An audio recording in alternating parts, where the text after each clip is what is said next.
meus amores! Essa é a videoaula de História do 4º ano e hoje a gente vai falar sobre o Quilombo dos Palmares. Normalmente, o desembarque dos escravos eles aconteciam nos portos do Rio de Janeiro, do Recife e de Salvador. Os escravos eram levados às lavouras de cana-de-açúcar e de café para trabalhar na colheita dos dois, na plantação e também na manutenção, seja limpando, irrigando, ou seja, trabalhando sempre manualmente. Depois, eles foram levados para trabalhar nas minas de ouro.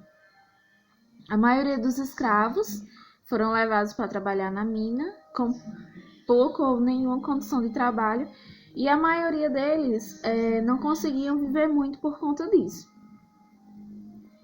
Nas fazendas de gado, eles exerciam diferentes papéis. Eles cuidavam do gado, eles faziam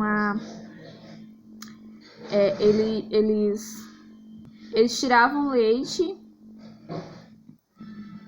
Também trabalhavam em atividades domésticas na casa grande, que era a casa dos seus senhores, dos seus donos. E trabalhavam como ferreiros também. Na cidade, eles eram explorados como vendedores, carregando frutas e comidas produzidas por seus donos.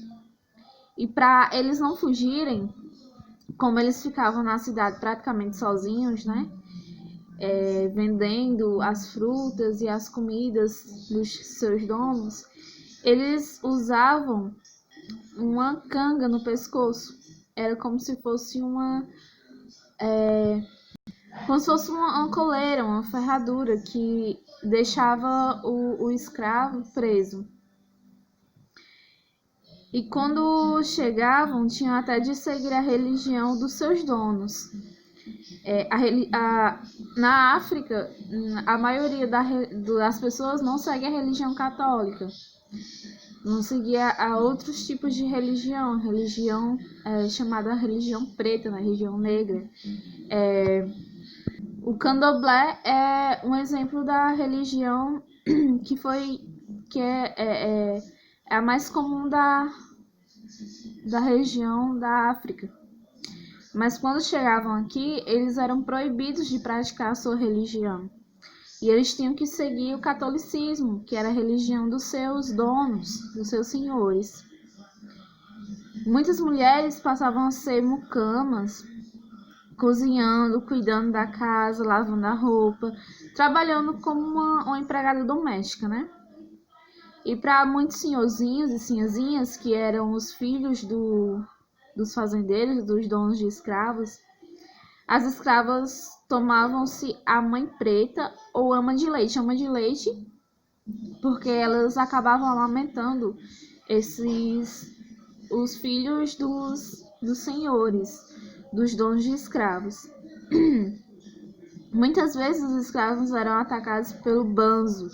Banzo é tipo uma depressão, mas naquela época chamava-se banzo, que era uma doença que era causada pela saudade da terra deles. Então eles sentiam muita falta da terra deles, de como era a vida deles, e acabavam morrendo de tristeza, literalmente.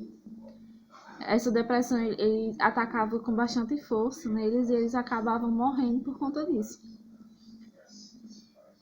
Devido aos maus tratos, eles fugiam, mas eram seguidos pelo capitão do mato, que era um capataz, um empregado do dono dos senhores de fazenda, que era responsável por perseguir os escravos que fugiam. Quando conseguiam fugir, criavam os quilombos no meio do mato, entre os quais o mais importante foi o do Palmares, nas serras entre Alagoas e Pernambuco, e foi assim chamado porque no local onde estava havia muitas palmeiras, aí por isso esse nome, Quilombo dos Palmares. O Quilombo dos Palmares, ele foi, como eu tinha dito, ele foi o quilombo mais conhecido, o maior quilombo que já foi já foi fundado. Nele tinha na base de 20 mil pessoas.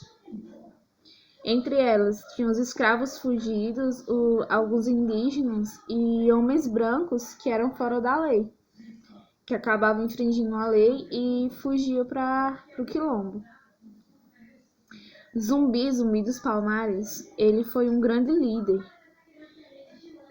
dos negros, dos escravos fugitivos, e ele acabou sendo vítima de uma emboscada. Ele foi traído e foi vítima de uma emboscada, e ele acabou sendo decapitado e sua cabeça ela foi exposta na praça pública do Recife.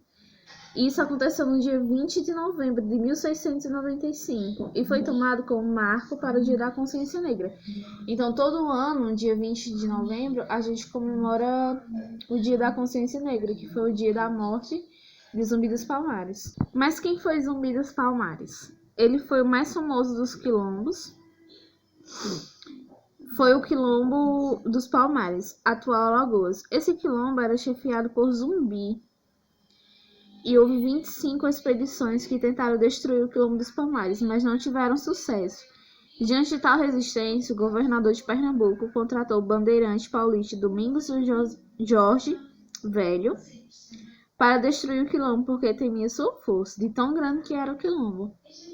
Zumbi ainda tentou resistir com alguns de seus homens, mas foi traído e preso. Sua cabeça foi cortada, preso a um poste e exposto numa praça do Recife, para que servisse como exemplo aos demais escravos. O primeiro ataque de Domingos Jorge Velho, mas depois que recebeu um reforço de quase 3 mil homens, conseguiu entrar e massacrar os habitantes do Quilombo dos Palmares. O primeiro ataque que ele fez fracassou, né? E depois ele conseguiu reunir desse tanto de gente, 3 mil homens, e infelizmente acabou por destruir o Quilombo dos Palmares. Mas nós tivemos algumas mulheres que se destacaram nos quilombos. Nós temos a Aquatune, que ela era uma princesa na África. Ela era filha do rei Congo e foi vendida como escrava para o Brasil. Chefiou uma das povoações que levava o seu nome, o Mocambo de Aquatune. Temos também Teresa do Carité, que é rainha do Quilombo Quarité, que foi rainha do Quilombo Quarité durante 20 anos, no século XVIII, e liderou um grupo de negros indígenas. Impôs tal organização a Quariterê. E o quilombo sobreviveu até 1770. Quariterê se caracterizou pelo seu trabalho com forja, pois transformava em instrumentos de trabalho os ferros utilizados contra os negros. Essa Teresa de Quariterê, ela foi bastante importante, porque além de líder, ela ensinou esse ofício